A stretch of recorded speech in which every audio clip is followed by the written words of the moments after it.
बिस्मिल्लाहिर्रहमानिर्रहीम। अस्सलामु अलैकुम एवरीवन।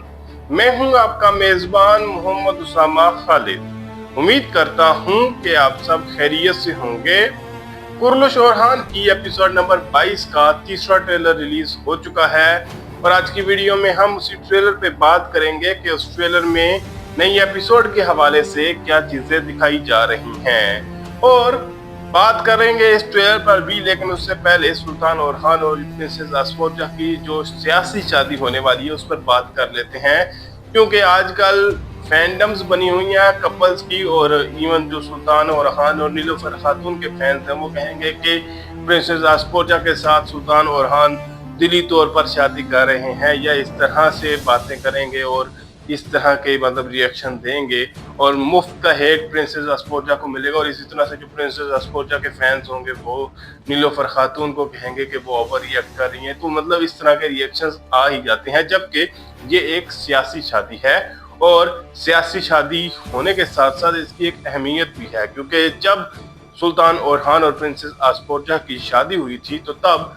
सल्तनत उस्मानिया एक राइजिंग पावर थी, मतलब अभी अभी ताकत में आई थी और बेलिग थी। जबकि इसी शादी के बाद जो है वो उनको एक सल्तनत का एक अहम मुकाम मिला था। हालांकि अभी हमें ये शादी काफी टाइम के बाद दिखाई जा रही है, जो क्योंकि हकीकी तौर पर तो ये शादी सुल्तान ओरहान मतलब उसी टाइम पे कर लेते हैं जब ओस्मान पे जिंदा थे। लेकिन अब क्योंकि यहाँ पर शादी दिखाई जा रही है इस सीजन में, तो इस बात को जान लेना बहुत जरूरी है कि इस शादी की वजह से सल्तनत उस्मानिया को बाज़ंतीनियों के इंटरनल कन्फ्लिक्ट्स तक भी दाखिला मिल चुका था। यानी कि वो जो बाज़ंतीनी सल्तनत के अपने सियासी मसले थे उनको हल करने में भी सल्तनत उस्मानिया जो है वो मुदाखलत करने लग पड़ी थी। और इवन के बाज़ंतीनी जो मतलब शहंशाह थे वो भी कई इंटरनल मामलों में सल्तनत उस्मानिया की मदद लेते थे। मतलब ये हल्का सा मुआहदा हुआ था जो कि बाद में ख़त्म भी हो गया था, क्योंकि जाहिर सी बात है उस्मानिया सल्तनत ने बाद में मजीद बाज़ंतीनियों में फतह की थी तो वो उसी मुआहदे के दौरान तो हो नहीं सकती थी। लेकिन ऐसी चीज़ें सियासी तौर पर काफ़ी इम्पोर्टेंट थी, क्योंकि आफ्टर ऑल प्रिंसेस असफोजा एक शहंशाह की बेटी थी।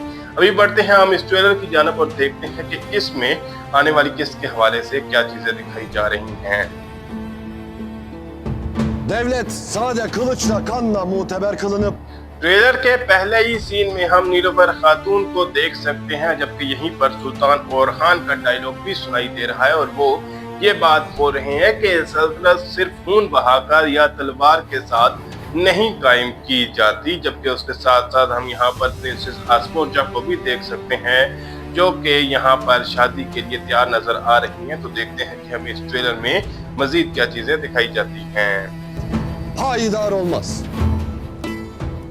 Bugün यहाँ पर भी हम सुल्तान ओरहान का डायलॉग सुन सकते हैं और वो अपनी बात को जारी रखते हुए ये कह रहे हैं कि सिर्फ खून बहाकर या तलवार के साथ सल्तनत जो है वो पायदार नहीं रहती, मतलब सल्तनत हमेशा के लिए बाकी नहीं रहती।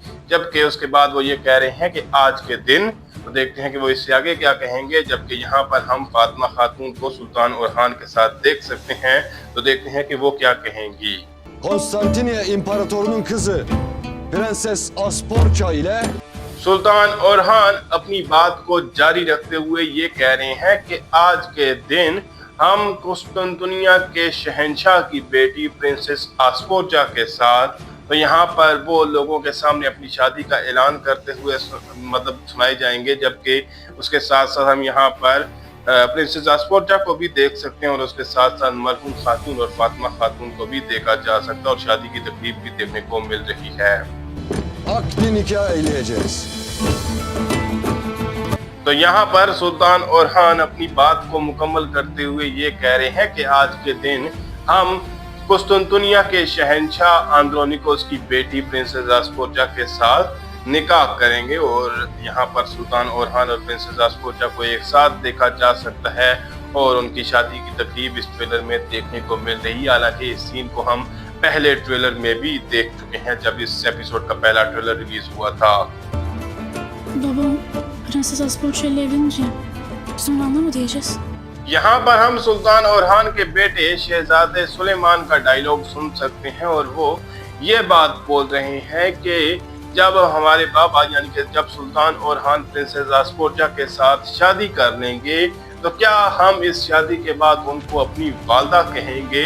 और वो ये बात यहाँ पर नीलोफर खातून जो कि उनकी वालदा है उनसे पूछ रहे हैं। तो देखते हैं कि इस बात पर नीलोफर खातून का क्या जवाब होगा।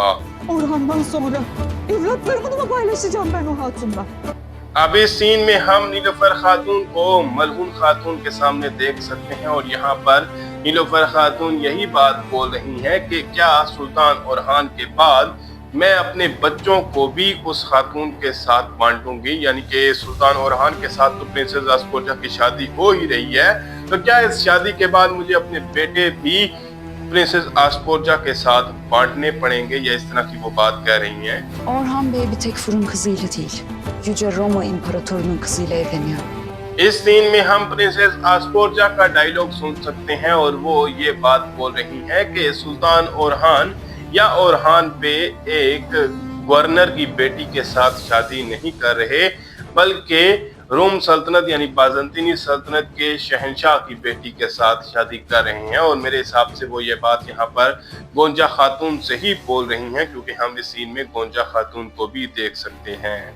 Bunu anladığımızda her şey bizim için daha kolay olacak.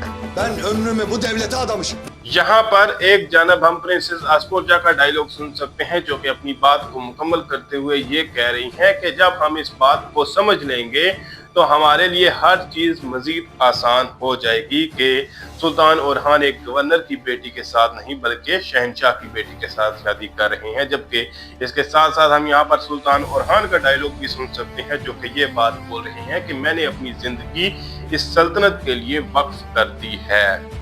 Benim sevdam da, ömrüm de, nikahım da bu devlet içindir. Trailer के लास्ट सीन में सुल्तान ओरहान अपनी बात को मुकम्मल करते हुए ये कह रहे हैं कि मैंने अपनी जिंदगी इसी सल्तनत के लिए वक्फ कर दी है और मेरी मोहब्बत, मेरी उम्र जितनी भी जिंदगी मतलब मेरी है और मेरा जो निकाह है वो सब कुछ इसी सल्तनत के लिए ही है। अब इस पर कोई गुस्सा होने वाली बात नहीं है, क्योंकि एक सुल्तान से आप इसी तरह का आंसर एक्सपेक्ट कर सकते हैं और उनके लिए सबसे पहले सल्तनत ही होती है, ना कि उनकी पर्सनल मोहब्बत या इस तरह की कोई चीज़। तो उनके एहसास या उनकी फीलिंग्स बाद में आती हैं, पहले उनको सल्तनत के बारे में ही सोचना होता है और यही चीज़ यहाँ पर सुल्तान ओरहान भी कह रहे हैं। तो देखते हैं कि आने वाली किस्त में हमें मजीद क्या चीज़ें दिखाई जाएंगी। फिल वक्त के लिए इतना ही। अगर आपको वीडियो पसंद आई तो वीडियो को लाइक लाजमी करिएगा। मिलते हैं बहुत जल्द नई वीडियोस के साथ, नई अपडेट्स के साथ। इजाज़त दीजिए। अल्लाह हाफिज़।